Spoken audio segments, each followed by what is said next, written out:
So let's go back to the trace window, and I'm going to choose a different image this time.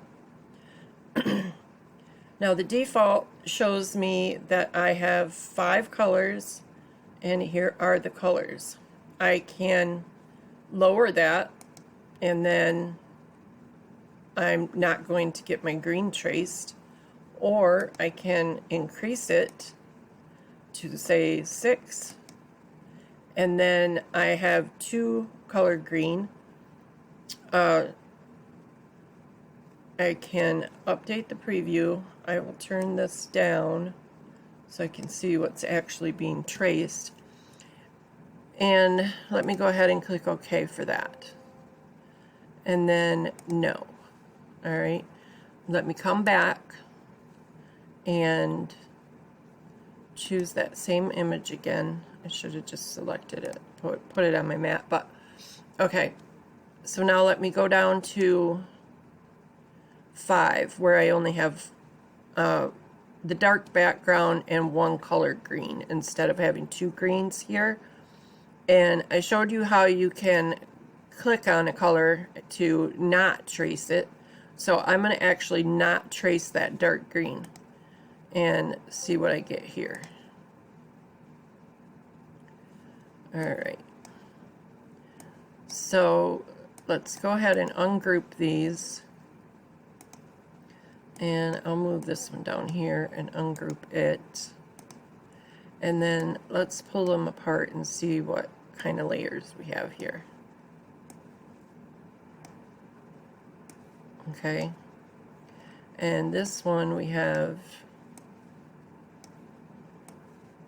4. Now, you might say, well, I did 5 and 6, and I did, but I turned off 1 here, which made my 5 4, and the white actually doesn't trace.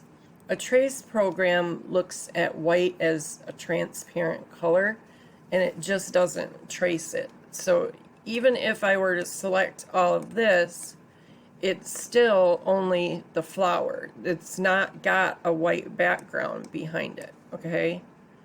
It just doesn't trace white. So those are the differences. You know, you can play around with those settings as well. But I just wanted to show you that you can eliminate colors, you can turn colors off so they don't get traced, and you can actually increase the colors. You can increase the colors all the way up to 256, I believe, but you know, you're not going to want to layer 256 colors or anywhere near that, right? So anyway, that is that option. I mentioned earlier that when tracing colored images, the white shows up in the color swatch, but it doesn't actually trace the white because a tracing program sees white as transparent. But there is a way that you can't white, and that is to use color layers. Now on an image like this, you would think that you would use monochrome because it's just black and white. I mean, it's gray, but gray is black and white, right? So, but if you use color layers, then you can get that white traced. So what I'm going to do first off is move this up here. No, I'm going to move it down actually to, I just want like 3 or 4 colors. I think 3. Yeah, I'll do 3. Okay. So then I can update my preview, and I can turn my source image down, and you can see that it did trace the white here. But if I click OK, and I don't have any more traces, I have this gray background. If I ungroup it, I can grab the background and delete it, but then it deletes the bottom of my shirt. So let me put that back, and let me check my cut lines. And I do have the cut lines, but I also have this gray here. So what happens if I come to, let me zoom in here.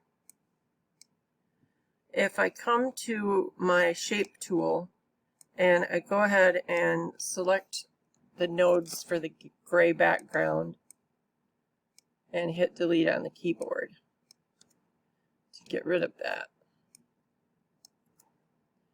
And then check my cut lines. And now I have what I want, the t-shirt outlines or jersey shirt, whatever it is, outlines with the white being traced, okay? And these are separate colors, so if you wanted to, you know, you could change the color. I could change that to white and have black and white, or I could change these to red and have red and white, or whatever colors I choose, okay?